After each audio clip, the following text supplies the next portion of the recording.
Hi, it's Brent here with your weekly Leaders Update. I thought it'd be appropriate to do the update today from Nant Molas in Pant, an area I'm sure you've heard of, read of or even seen over the recent weeks, not only in the regional and national news but also on international platforms as well. I'll take you back to the beginning. On the evening of Saturday the 30th of November, we received reports from Nant Molas that a sinkhole had formed in the street and was growing at an alarming rate. Members of our engineering team came straight on site where they were shocked to see a small hole had appeared in the road. It was monitored through the night, and the following day the whole street was evacuated for the safety of everyone there. On speaking with residents, 3 households reported hearing rumblings and bangs on the Sunday morning of Storm Bert, which at the time they thought was thunder. However, that's when the collapse happened, and it took 6 days to migrate to the surface.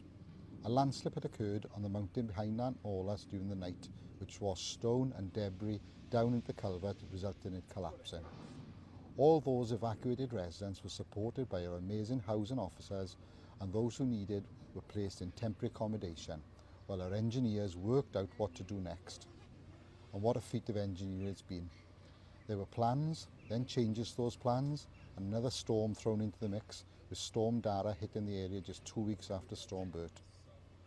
To try to stop the flow of water through the collapsed culvert, engineers built a dam on the Nant Molas stream and installed 4 pumps, each over 400 metres in length, to divert the flow. They also dropped the water level of the new pond reservoir to stop overflow water going through it. They flew drones through and did a walk-through inspection of the culvert to make sure the collapse was localised to the one area and the rest of the culvert was in good shape. They also carried out ground penetration radar surveys to identify any further voids. And I'm pleased to say that the culvert inspections didn't identify any further problems. Fast forward 10 days and that hole had grown to 10 metres in diameter and 12 metres deep. As a temporary fix to fill it in, a steel pipe was inserted in the existing culvert to support the flow of any overflow water going through. Now the hole is being filled with stone. I'm thrilled to say that utilities have been restored to some properties so that these residents have been allowed to move safely back into homes already, and we are working with utility companies to source supplies to remaining properties now that the hole has been filled. Once this is done, the remaining residents will also be able to safely move back home. We anticipate this to be at some point next week. There are so many people and teams within the council I'd like to thank. It goes without saying that I firstly must thank our engineering team.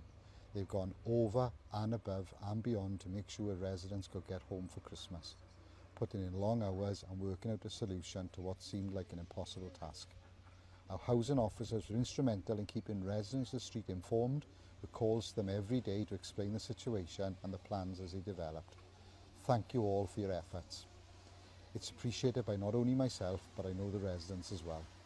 I'd also like to thank our emergency planning, social services, communications and senior leadership teams who have worked tirelessly to help us get where we are today.